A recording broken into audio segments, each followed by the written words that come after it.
नमस्कार दोस्तों आज की इस वीडियो में आपका फिर से स्वागत है। और आज वापस से हम लोग अपनी इडियम एंड फ्रेज की जो है वो क्लास लेते हैं और देखते हैं कि नई इडियम्स एंड फ्रेज और क्या है याद करने के लिए। तो चलिए फ्रेंड्स, स्क्रीन पर उम्मीद है आपको शो हो रहा होगा। और आज की लेते हैं पहली इडियम कौन सी है। तो पहली इडियम है a kick in the teeth. देखें अब इस इडियम को हम कैसे याद रखेंगे।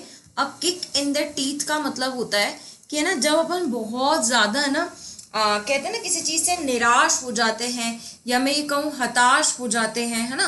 तो जब भी हम किसी चीज़ से बहुत ज़्यादा निराश या हताश होते हैं तब हम बेसिकली जो है ना वो अपनी बॉडी पार्ट पर जोर से हिट करते हैं, मतलब हम खुद को ही नुकसान पहुंचाते हैं, राइट। जब हम बहुत ज़्यादा निराश हो जाते हैं, हताश हो जाते हैं, तब हम अपनी ही बॉडी पार्ट को क्या करते हैं, हिट करते हैं।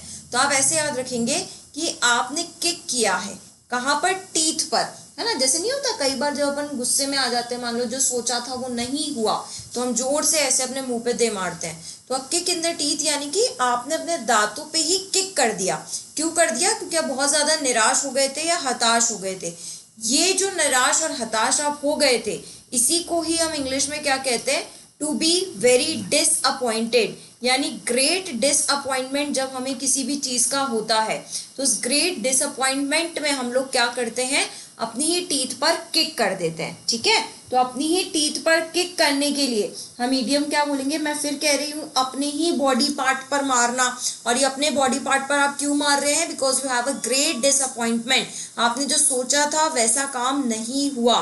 तो if you have a great disappointment of something then you gave a kick to your teeth, यानी अपने ही टीथ पर आपने क्या कर दिया, किक कर दिया। हमने टीथ से रिलेटेड एक इडियम की थी नैरो एस्केप के लिए, है ना, यानी बचकर निकल जाना।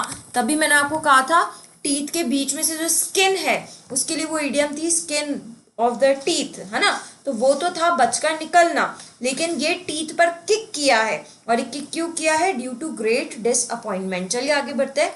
Read between the lines. देखो रीड बिटवीन द लाइन्स का क्या मतलब होता है, जैसे अगर आपने पोएम्स वगैरह देखी हैं तो पोएम्स में यूजुअली क्या होता है कि जो लिखा हुआ होता है ना वो तो चलो अपना मीनिंग रखता ही है, लेकिन पोएम के अंदर काफी कुछ हिडन मीनिंग भी होता है जो वो पोएम रियलिटी में कहना चाहता है, लेकिन पोएट ने अपनी पोएम में वो चीज लिखी नहीं है बट वो कहना चाहता है। तो ये जो लाइंस जिनके बीच में हिडन मीनिंग्स होते हैं, वो जो अब जैसे ये जो मैं आपके सामने इडियम भी पढ़ रही हूँ तो ये इडियम क्या बोल रही है, रीड बिटवीन द लाइन्स, लेकिन इसका जो मीनिंग है वो तो हिडन है ना, वो छुपा हुआ है।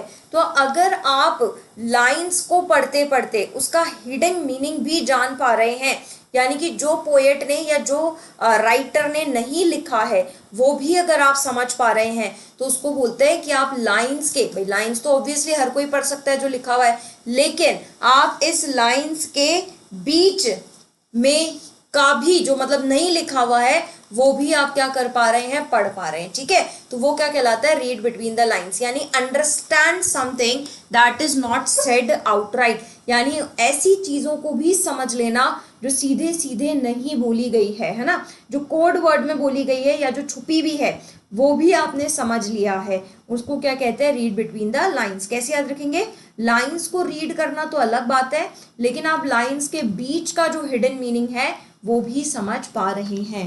नेक्स्ट पे चलते हैं, द मूवर्स एंड शेकर्स। ये जो इडियम है ना, मूवर्स एंड शेकर्स, ये बेसिकली ली गई है डांस से, है ना। ये डांस से कैसी ली गई है, देखो हर कोई है ना डांस नहीं कर सकता, एक करना डांसर जो होता है ना, आप हमेशा देखना उस डांसर का एनर्जी लेवल भाई क्या ही खतरनाक होता है और क्या पावर होती है उसमें, कि मतलब इतने घंटे डांस करने के बावजूद भी जो उसकी बॉडी है वो इतनी एनर्जेटिक रहती है। जैसे अगर हम लोग है ना अगर फिजिकल एक्सरसाइज नहीं करते हैं तो देखा आपने, जरा सी फिजिकल एक्सरसाइज करते ही हमारी बॉडी का पार्ट पार्ट दुखने लग जाता है, हर एक पार्ट दुखने लग जाता है। मतलब अगर आज मैं थोड़ा सा ज्यादा चल भी लूँ ना एक्स्ट्रा तो भी ऐसा लगता है पता नहीं मैंने क्या ही काम कर लिया, and my leg use to pain, है ना। तो ये जो पार्ट है ना, ये डांसर में यार हेड्स ऑफ है, इतना फिजिकल वर्कआउट, या एथलीट्स की अगर मैं बात करूं या प्लेयर्स की बात करूं, इतना फिजिकल वर्कआउट करने के बाद भी their energy level is like up to the mark, यानी कि बहुत हाई लेवल की इनकी एनर्जी होती है। तो ये इडियम है ना डांसर से ली गई है कि जो मूवर्स होते हैं, मूवर्स रिप्रेजेंट कर रहा है डांस मूव्स को, राइट, और जो शेकर्स है, शेकर्स भी डांसर्स के लिए है, पर ये रिजेंबल कर रहा है शेकर्स कि वो जो डांस करते समय उनकी जो बॉडी शेक करती है, ठीक है। तो movers is what, dance steps जो कि एक डांसर ले रहा है, एंड शेकर्स इज व्हाट, जो वो बॉडी के अंदर उनकी जो शेकिंग हो रही है यानी जो शिवरिंग हो रही है वो क्या डिपिक्ट करती है, यानी ये जो मूवर्स हैं या जो ये शेकर्स हैं यानी कि अल्टीमेटली जो डांसर्स हैं ये क्या शो कर रहे हैं कि भाई हमारे अंदर बहुत ज्यादा क्या है, पावर है और इन्फ्लुएंस है।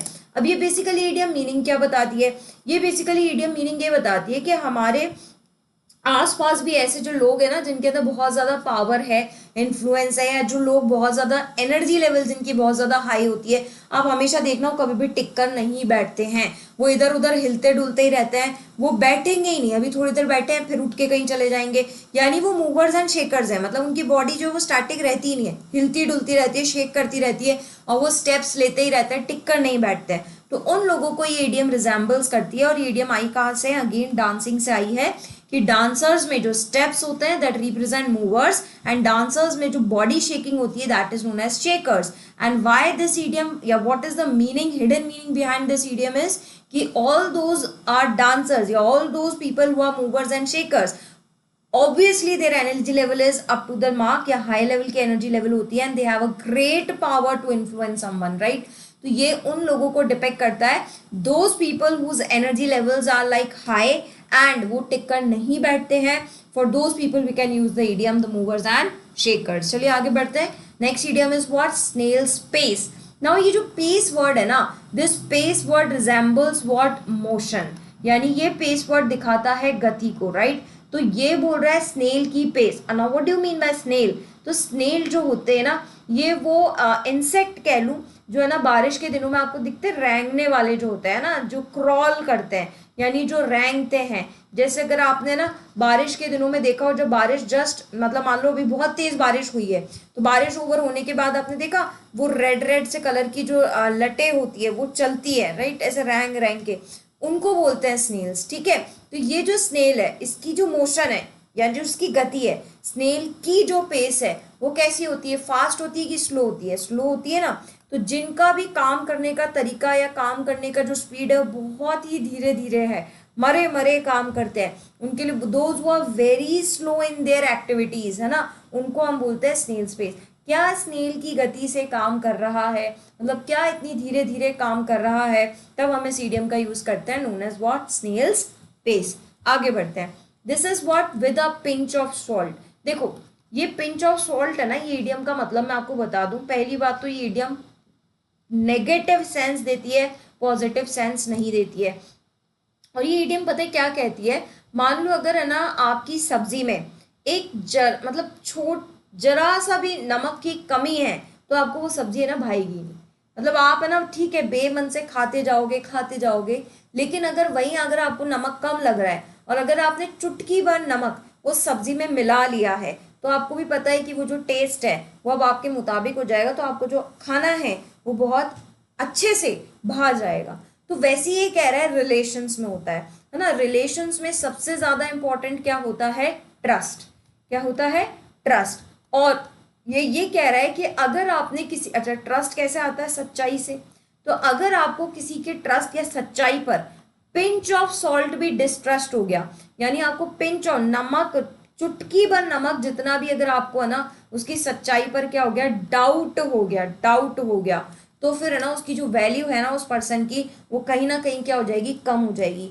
वैसे ही जैसे सब्जी में अगर जरा सा भी चुटकी भर नमक जो है ना वो कम हो गया तो वो सब्जी की जो वैल्यू है उसको क्या कर देता है, गिरा देता है, खत्म कर देता है। यानी अब वो जो सब्जी का टेस्ट उतना शानदार आना चाहिए था अब वो आ नहीं पाएगा, क्योंकि चुटकी भर नमक की कीमत तो बहुत ज्यादा है भाई, है ना। तो ये जो चुटकी भर नमक है चाहे कम हो जाए चाहे ज्यादा हो जाए, दोनों में से वो जो टेस्ट है सब्जी का वो क्या हो जाएगा, बिगड़ जाएगा। आपको सब्जी के टेस्ट पर ही क्या हो जाएगा, डाउट हो जाएगा, बोले नहीं यार कुछ तो गड़बड़ है, कुछ तो कमी है इसके अंदर। तो सिमिलरली कह रहा है कि रिलेशंस में सबसे ज्यादा इंपॉर्टेंट क्या होते हैं, ट्रस्ट होता है। और ट्रस्ट कहाँ से आता है, सच्चाई से, यानी ट्रुथफुलनेस से। और अगर आपको सच्चाई पर चुटकी भर नमक जितना भी डाउट हो गया तो फिर वो उस इंसान की वैल्यू को क्या कर देता है, गिरा देता है। तो डाउट द ट्रुथ और वैल्यू ऑफ समथिंग, यानी अब आपको उस चीज पर या उस व्यक्ति पर रत्ती भर भी क्या हो गया है, शंका हो गई है, डाउट हो गया है, तो यानी कि आपकी नजर में वो पिंच ऑफ सॉल्ट में आ गया है।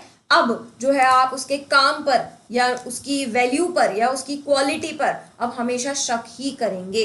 जैसे घर में भी होता है, मान लो अगर पापा ने 100 काम दिए थे और अगर आपने एक काम भी बिगाड़ दिया ना, तो पापा को हमेशा डाउट ही रहेगा। अब जब भी आप कोई काम करोगे ना, हमेशा पापा यही कहेंगे, भाई इसने किया यार, तू चेक कर लेना, मेरे को इस पर भरोसा नहीं है।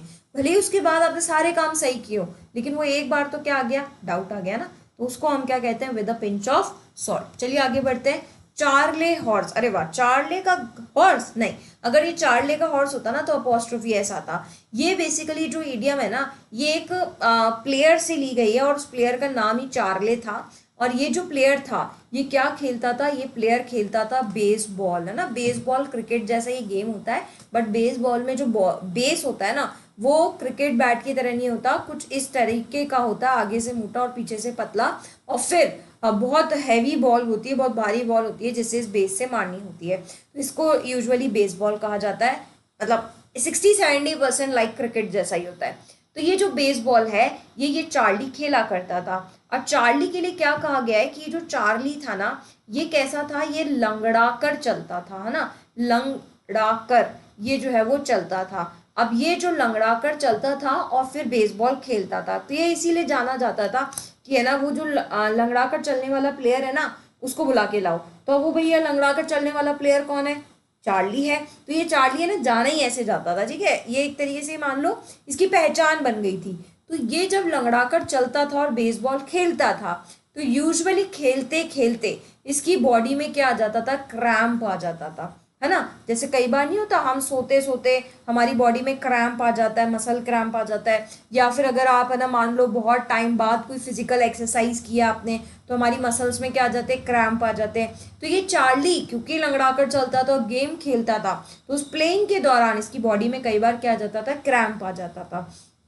और सिमिलरली ये बताते हैं कि ये जो चार्ली के अंदर क्रैम्प आता था ना, ये क्रैम्प बिल्कुल वैसा ही क्रैम्प होता था जैसा कि है ना एक हॉर्स के अंदर आता है। जैसे हॉर्स है ना, एक ऐसा जानवर है जिसके लिए ऐसा कहा जाता है कि हॉर्स में ना बहुत ज़्यादा क्रैम्प आते हैं, ठीक है, मतलब ये इसकी खासियत है कि इसकी जो हॉर्स है, इसकी जो मसल्स है ना, उसमें बहुत ही ज़्यादा क्रैम्प के लिए जानी जाती है। तो सिमिलरली इसने इस तरह से रिजेंबल किया है, मैं ये कह सकती हूँ, या मैं कहूँ तुलना की है, जो चार्ली की बॉडी में जो क्रैम्प आते थे वो बिल्कुल वैसे ही आते थे जैसे घोड़े की बॉडी में क्रैम्प आते हैं। तो वहां से ये इडियम क्या ली गई कि चार्ले हॉर्स हो रहा है, मुझे चार्ले हॉर्स हो रहा है, यानी मेरी बॉडी में क्या आ रहा है, क्रैम्प आ रहा है ना। तो यूजुअली क्या कहा गया है, जैसे घोड़े के अंदर क्रैम्प आते हैं रियली आते हैं, तो ये क्वालिटी घोड़े की ही है कि घोड़े के अंदर ही मसल क्रैम्प, मतलब उसके पैर या हाथ, जो पैर ही है, घोड़े के हाथ तो क्या ही है, तो वो जो पैर है ना, वो थोड़े से ऐसे टेढ़े से हो जाते हैं, ठीक है।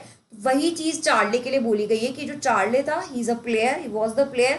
और ये कैसा प्लेयर था, लंगड़ा कर चलता था, फिजिकली हैंडीकैप था। तो ये जो चलता था ना जब, तो खेलते खेलते इसकी बॉडी क्या हो जाती, टेढ़ी हो जाती थी, तो क्रैम्प आ जाते थे। तो वहां से इडियम ली गई है कि चार्ले हॉर्स, यानी हमारी बॉडी में क्या आ रही है, क्रैम्प आ रही है। क्रैम्प को हिंदी में फ्रेंड्स ऐठन कहते हैं, ठीक है। तो मेरी बॉडी में क्या आ गई, ऐठन आ गई, यानी अकड़ गए हैं। तो that is known as what, Charley horse. Next है कैरीड अ डे। देखो कैरीड अ डे का मतलब है आपने अपने पूरे दिन को कैरी किया यानी चलाया। और ये जो चलाया है, ये आपने अपने पूरे दिन को कैसे चलाया है, स्मूथली चलाया है, यानी आराम से आपका दिन निकल गया, सुबह से रात तक कोई दिक्कत नहीं आई। यानी जब आपका दिन जो है वो बिल्कुल स्मूथली निकल जाए, तब आप कहते हैं चलो आज की तो जंग जीत ली। तो जब आज का दिन आपका विन हो जाए, विनिंग डे निकल जाए, बिना किसी दिक्कत के, बिना किसी परेशानी के मेरा आज का दिन चला गया, या जो टास्क मैंने लिया था वो टास्क जो है वो मेरा कंप्लीट हो गया है और मैंने बखूबी इस टास्क को एज अ विनिंग प्लेयर की तरह कंप्लीट किया है, तो मैं कहूंगी कैरीड द डे, मतलब मेरा तो आज का दिन बन गया। तो आप कई बार बोलते हैं ना दिन बन गया, तो ये दिन बन गया यानी हर दिन कोई ऐसा थोड़ा ना पार्टी मिलेगी, या हर दिन ऐसा थोड़ा ना पिकनिक मिलेगी, नहीं। दिन बन गया का मतलब क्या होता है कि जो कुछ भी टास्क आपने आज के लिए सोच रखे थे, या कई बार ऐसा होता है ना, कुछ दिन यार मेरे अच्छे नहीं चल रहे थे, लेकिन आज का जो दिन है वो मेरा अच्छे से चल गया, जो काम मैंने सोच रखे थे वो सारे हो गए, मतलब मेरे काम में कोई अड़ंगे नहीं आए, तो मैं कहूँगी कैरीड द डे, मतलब मेरा जो दिन है स्मूथली निकल गया, टास्क कंप्लीट हो गए, यानी आज का दिन जो है वो तो अपन ने जीत लिया। तो कैरीड द डे को बेसिकली हम क्या कहते हैं, इट इज माई या it was my winning day.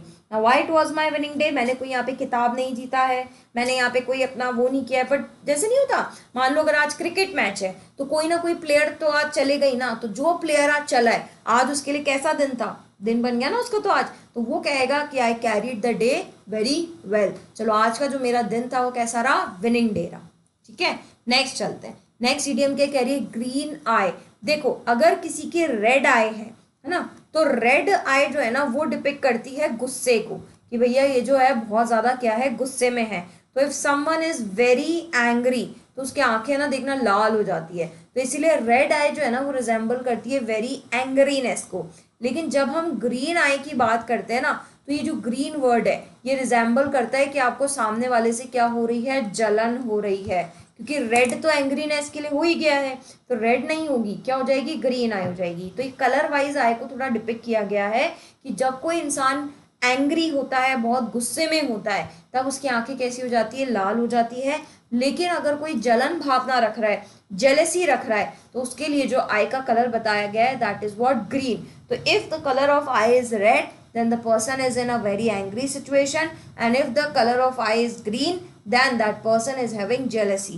and jealous का एक और synonym है जो SSC कई बार पूछता है, and that synonym is envious। और ये jealous और envious दो ऐसे वर्ड्स हैं जिसके लिए आपके ग्रामर के अंदर फिक्स प्रपोजिशन भी आता है, और वो फिक्स प्रपोजिशन है ऑफ, यानी jealous और envious के साथ में हम लोग किसका यूज करते हैं, ऑफ का यूज करते हैं। आगे बढ़ते हैं, come about. Now come about का क्या मतलब होता है, कहते हैं ना ये चीज कहाँ से आई है, मतलब ये चीज कैसे हुई है, यानी कैसे होना हुआ है, यानी जब किसी चीज का होना होता है तब वो होकर रहती है, हाउ इट हैपेंड, या कैसे इस काम को किया गया है। तो किसी काम का होना क्या कहलाता है, कम अबाउट। जैसे हम बोलते हैं ना ये काम कहाँ से होकर आया है, तो कहाँ से होकर आया है मतलब कहाँ से आया है कम, और कहाँ से होकर आया that is what come about. तो उसके लिए कहते हैं कि ये काम कैसे हुआ। जैसे अपन नहीं बोलते भाई आपने मुझे बोला मैम मैंने ये काम कर दिया है ना, आपने बोला था वो सारे काम मैंने कर दिए, तो मैंने आपसे पूछा भाई कैसे किए हैं, कैसे हुए हैं ये काम, हाउ दिस हैपेंड। तो हाउ टू हैपन, कैसे किया गया है, तो उसके लिए मैं इडियम कहूंगी कम अबाउट, यानी ये काम यहाँ से होकर के आया है। चलिए आगे बढ़ते हैं। Every dog has this day, यानी हर कुत्ते का दिन आता है, यानी यहाँ पर जो डॉग रिजेंबल कर रहा है ना वो रिजेंबल कर रहा है कि अभी आपके दिन आपके हिसाब से नहीं चल रहे हैं, यानी कैरीड द डे अभी आपके नहीं हो रहे हैं। लेकिन every dog has his day, यानी कभी तो मेरा दिन भी आएगा भाई, कभी तो मेरा गुड लक भी आएगा, यानी एवरीवन हैज गुड लक, हर किसी का गुड लक होता है, हर किसी के पास सक्सेस होती है at a point of time, यानी कि सही वक्त मेरा भी आएगा। तो ये जो सही वक्त होता है ना उसको हम क्या कहते हैं, every dog has his day, हर कुत्ते का दिन आता है, मतलब हर इंसान का सही वक्त आता है। अभी मेरे दिन अच्छे नहीं चल रहे हैं, but at one point of time in my life I will also have good luck, I will also have a great success, and at that time I will say that every dog, right now I am saying that every dog has his day, लेकिन जब वो दिन मेरा आ जाएगा तब मैं कहूँगी today I have carried my day, है ना। तो दोनों आपस में उल्टी हैं, carried the day यानी your day is like a winning day, यानी आप जो चाहते थे वो सब आपका हुआ, यानी आपकी लाइफ में गुड लक या सक्सेस आया। लेकिन अभी क्योंकि गुड लक और सक्सेस नहीं है तो अभी के लिए अपन क्या कहेंगे, every dog has his day. ठीक है, नेक्स्ट इडियम क्या कह रही है, टू पे लिप सर्विस। देखो टू पे लिप सर्विस है ना, ये कुछ ऐसी इडियम है जो अगेन नेगेटिव सेंस देती है। ये नेगेटिव क्या कहती है, आपने जो बोला ना आप अपनी बात पर टिके नहीं रहे, यानी आपने बोला तो कुछ इतना ज्यादा था लेकिन ये सब जो आपने मुझे दिखाया ये आपका कैसा था, दिखावा था। यानी जब कोई इंसान दिखावा का समर्थन करे, अरे मैं हूं तेरे साथ तू कर, भाई कोई नहीं है वो आपके साथ, है ना, तो वो जो दिखावा का समर्थन है उसको कहते हैं टू पे लिप सर्विस, यानी ये सिर्फ बोलने का है। लिप्स यानी कि आपके मुंह को ये रिजेंबल कर रहा है, ये सिर्फ आपको लिप सर्विस देता है, लिप सर्विस देता है यानी सिर्फ बोलता है, करेगा कुछ नहीं। तो ये जो दिखावे का समर्थन है या दिखावटी दिखाना है ना, सिर्फ आपको बोलने के लिए है, कुछ टाइम के लिए है, करेगा कुछ नहीं आपके लिए, तो वो जो सिर्फ बोल बोल करके आपको समर्थन दे रहा है, ये कहलाता है इनसिंसियर वे है। यानी बोलने का कुछ और निकला और करने का कुछ और निकला है, बस बोलने में ये बड़े बड़े बोल बोल सकता है, तो उसको बोलते हैं टू पे लिप सर्विस। यानी कि इसने एक्सप्रेस की थी आपको, क्या एक्सप्रेस की थी, लॉयल्टी भी एक्सप्रेस की थी, रिस्पेक्ट भी एक्सप्रेस किया था और सपोर्ट भी, लेकिन निकला कैसा, इनसिंसियर। यानी ऐसा कुछ इसने किया नहीं, सिर्फ बोला ही बोला है। यानी जो कोई आपको क्या कहे, भले आपको पे वर्ड भी याद नहीं आए ना, लिप सर्विस भी याद आ जाए तो भी बहुत बड़ी बात है, क्योंकि लिप का मतलब आप कैसे याद रखेंगे, बोलना, और सर्विस का मतलब आप जानते ही हैं। यानी जिस किसी ने आपको सर्विसेज सिर्फ बोलने के लिए ही पे की हैं, तब हम बोलते हैं टू पे लिप सर्विस। यानी दिखावे का क्या करना, समर्थन करना। यानी टू एक्सप्रेस लॉयल्टी या टू एक्सप्रेस रिस्पेक्ट या टू एक्सप्रेस सपोर्ट, बट सिर्फ और सिर्फ वो इनसिंसियर वे में ही था। नेक्स्ट चलते हैं, wipe the floor with someone. ना wipe the floor with someone का क्या मतलब है मैम, देखो wipe the floor with someone का मतलब है धूल चटाना। अब ये जो धूल चटाना है ना, ये आप देखो इसको याद करते हैं, ये क्या है, आपने है ना किसी को बहुत बुरी तरह हराया है, यानी किसी को बुरी तरह हराना, और बुरी तरह हराने के बाद भी हराना, आपने उसको छोड़ा नहीं है भैया, आपने है ना, ये इडियम मैं बता रही हूँ कैसे आई है, ये है आपने उसको जमीन पे, आपने अपने ओपोनेंट को जमीन पे गिराकर और बकायदा उसको घसीटा है, यानी उससे फर्श साफ करवाया है। और ये जो फर्श साफ करवाया है ना, आपने उसको घसीटा, एक पोछे की तरह मॉप किया है आपने उसे, अपने ओपोनेंट को, ताकि फर्श साफ हो।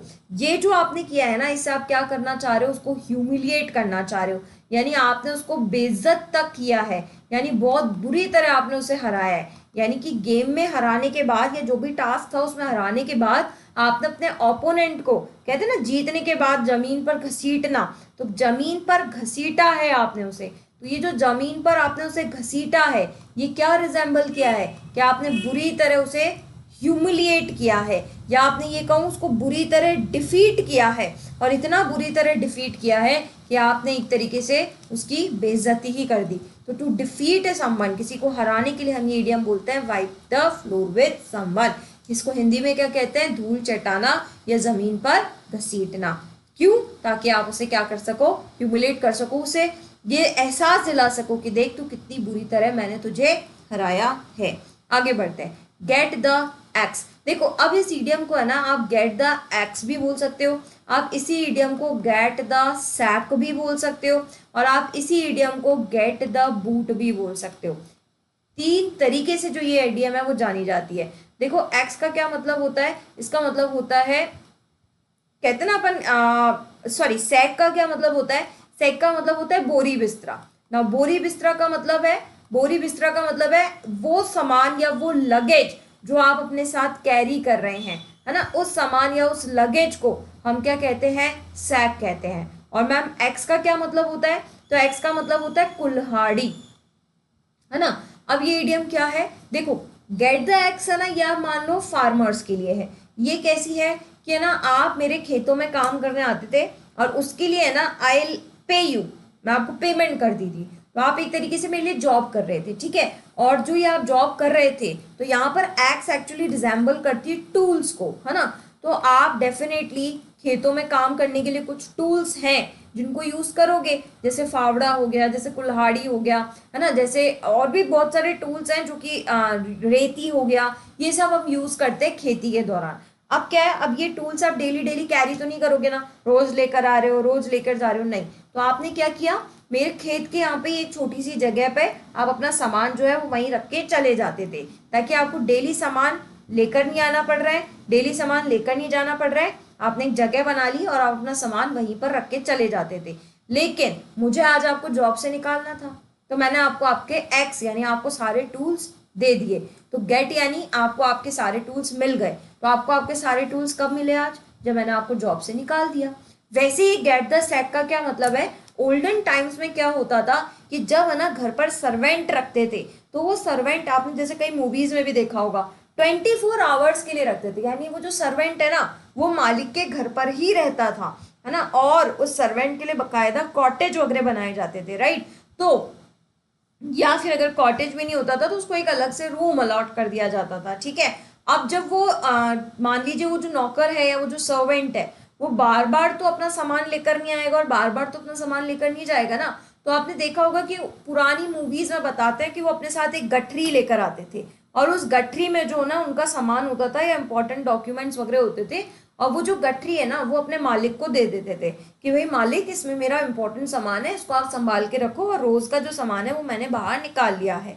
अब क्या है, मान लो अगर उस मालिक को उसे नौकरी से निकालना है तो वो क्या करेगा, उसको वो जो उसकी पोटली है ना, वो उसे वापस दे देगा कि भाई चल जा अपनी पोटली ले और निकल। ठीक है, तो यानी अगर उसे अपना सैक वापस मिल गया है यानी उसे जॉब से निकाल दिया है। सिमिलरली गेट द बूट का मतलब है कि जब किसी को अगर आप उसको जूते चप्पल भी लौटा दो तो इसका मतलब एक्चुअली इन तीनों इडियम का मतलब है कि आपने अपनी नौकरी खो दी है। ठीक है, यानी आपका जो सामान आपके मालिक के पास था, चाहे वो एक्स की फॉर्म में हो, चाहे वो सैक की फॉर्म में हो, चाहे वो बूट की फॉर्म में हो, वो आपके मालिक के पास तब तक रखा हुआ था जब तक आप उस मालिक के पास काम कर रहे थे। अब जैसे ही आपके मालिक ने आपको ये सामान दे दिया है यानी उसने आपको जॉब से निकाल दिया है, यानी आपकी जो जॉब है वो छूट गई है। आगे बढ़ते, लायंस शेयर, भाई लायन को अपना हिस्सा देना है। अब मुझे बताओ, जो लायन है वो क्या है, किंग है।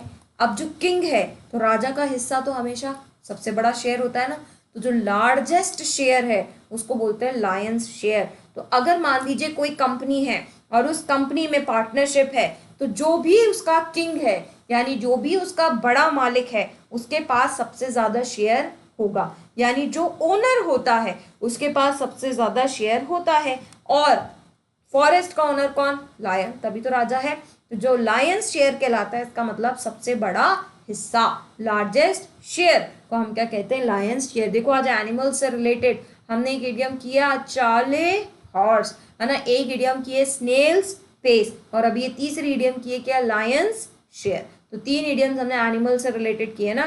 तो ये एनिमल से रिलेटेड, पिछली वीडियो में भी हमने कैट नैप की थी। तो ये जो इडियम्स एनिमल से रिलेटेड है ना, ये आप थोड़ा सा एक जगह लिख के रखें, ऑप्शंस चॉइस, ये सारी इडियम्स रिलेटेड टू एनिमल्स हैं। चलिए नेक्स्ट चलते हैं, cut straight to the chase. देखो cut straight to the chase है ना, यहाँ पर जो चेज वर्ड है वो रिजेंबल करता है टॉपिक को, है ना, या फिर मैं कहूँ जो चेज वर्ड है ये रिजेंबल करता है टारगेट को।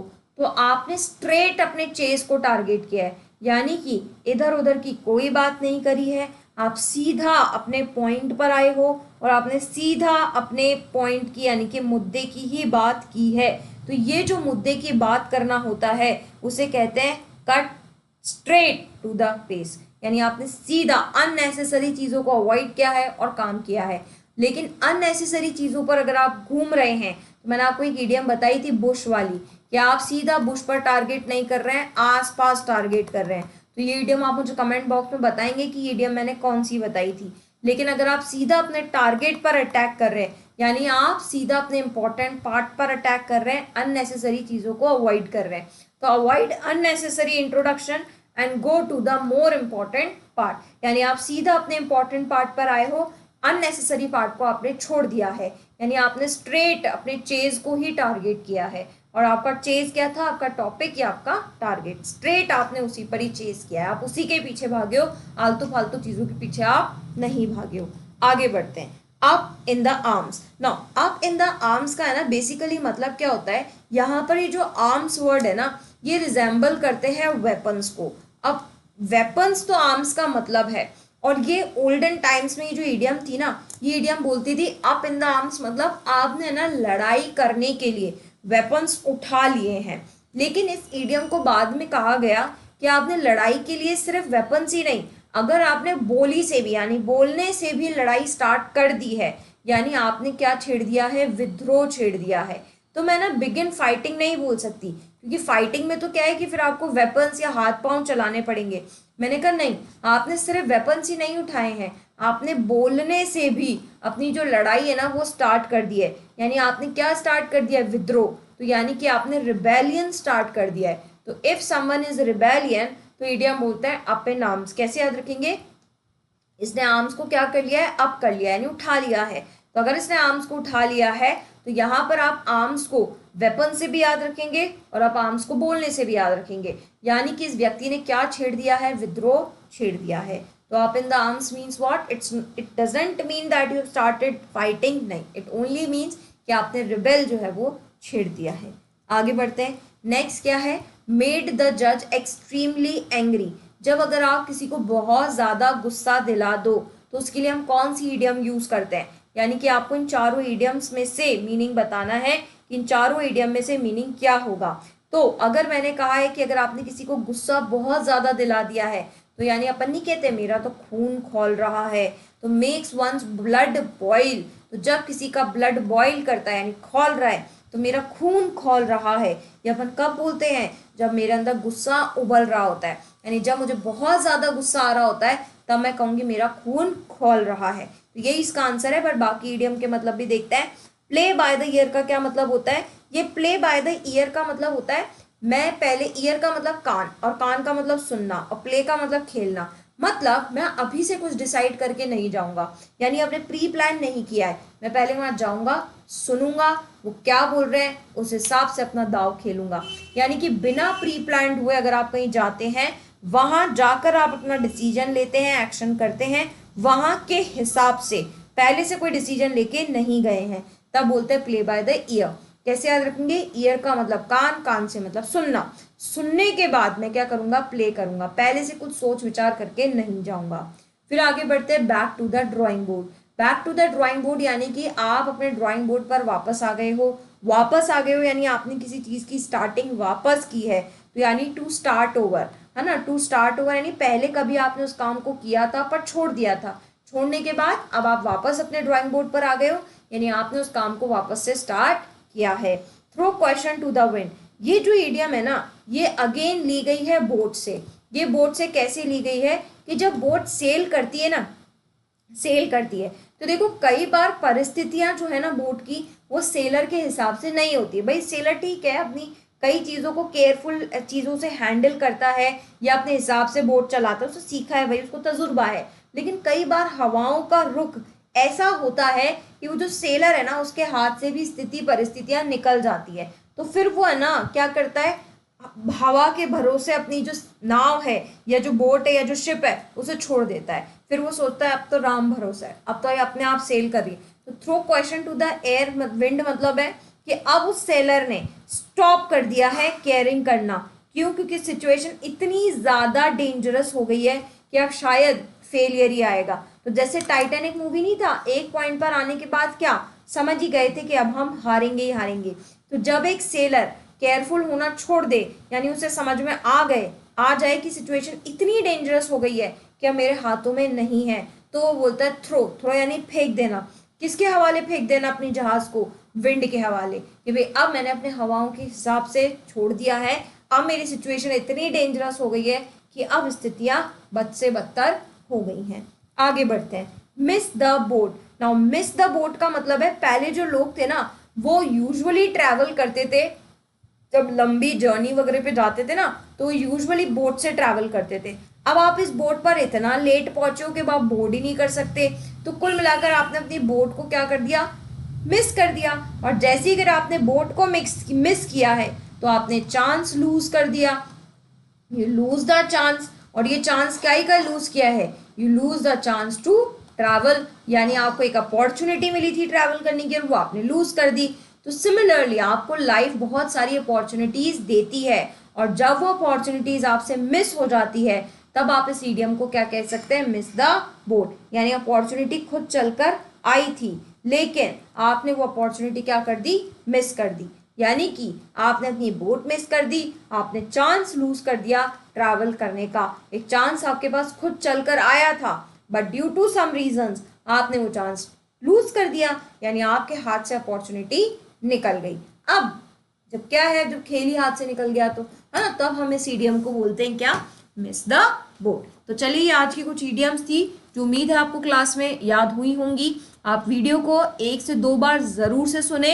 देखो आपको सिर्फ और सिर्फ जितना इस वीडियो का टाइम है ना उतना ही टाइम इन्वेस्ट करना है, उसके बाद अलग से आपको कुछ ज़्यादा करने की ज़रूरत नहीं, क्योंकि इट्स जस्ट एन ईडियम, ये सुनने से ही बहुत ज़्यादा याद हो जाती है। इसीलिए मैं इन पर इतना एम्फेसाइज करती हूँ, इतना बोलती हूँ वर्ड्स को, ताकि आपको मेरे बोले हुए वर्ड्स ही क्या हो, रिकॉल होते जाए, तो आपको एक्स्ट्रा एफर्ट्स इसमें करने की ज़रूरत नहीं पड़ेगी। चलिए नेक्स्ट वीडियो में फिर मुलाकात करते हैं फ्रेंड्स। तब तक के लिए आप वीडियोस को डेफिनेटली रिवाइज करते रहें। कमेंट बॉक्स में आपके कमेंट्स मुझे ज़रूर से दें, आपके सजेशंस मेरे लिए मोस्ट वेलकम है। अगर आपको वीडियो अच्छी लगी हो तो चैनल को लाइक शेयर सब्सक्राइब ज़रूर करें।